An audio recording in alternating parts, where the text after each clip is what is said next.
From time to time we hear that the European Union is not democratic. However, this is not true. Then why do we still listen to this cliché? Well, there are some events and decisions that normally aren't explained that well and might lead us to think that the European Union is not transparent at all or even democratic. And one of these events was the election of the President of the European Commission in 2019, Ursula von der Leyen. For some, especially in Germany, this face might be familiar. And that is because Ursula von der Leyen, before becoming the President of the European Commission, was the Federal Minister for Defense in Germany.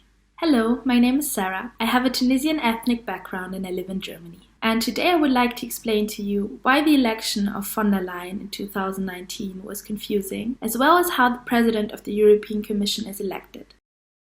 First of all, we need to know that the EU institutions, such as the European Council and the Council of the EU, are elected by us, the citizens, in national elections, as these institutions are comprised of the heads of states and governments of the EU as well as its ministers. Besides, institutions like the European Parliament are elected by us, the citizens, each 5 years in European elections. But what about the European Commission? Well, even though it's true that each member state nominates a commissioner, the President of the European Commission is nominated by the European Council, and then it is approved by a majority of votes in the European Parliament. But in 2014, something different and new happened, and the Spitzenkandidaten system was proposed by the European Parliament. This process is a system where each political group in the European Parliament gets to nominate a Spitzenkandidat, that is to say, the person each group would like to become the President of the European Commission. And after the European elections, the political party with the highest amount of seats has its Spitzenkandidat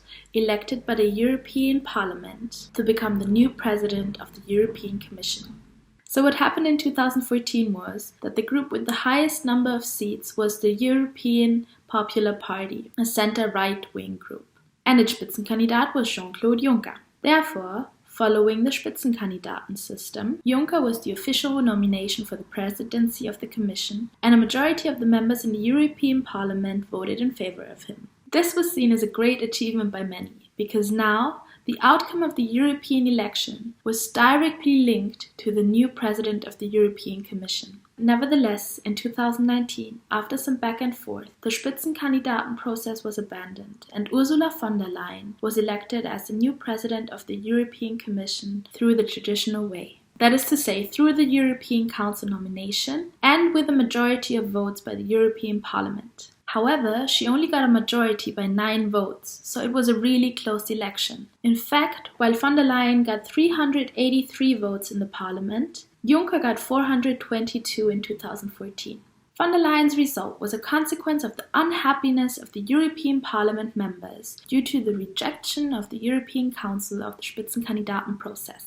However, we need to keep in mind that the Spitzenkandidaten process isn't part of any EU treaty. Consequently, the European Council wasn't obliged to respect this process, and Ursula von der Leyen's election in 2019 was completely valid. But if we want to keep democracy vibrant and at the heart of the European Union, we should start to think about making our elections more comprehensible, direct, and transparent. Only if we understand how these people get to do what they do, we can choose to make an impact with our voices and, most importantly, our votes.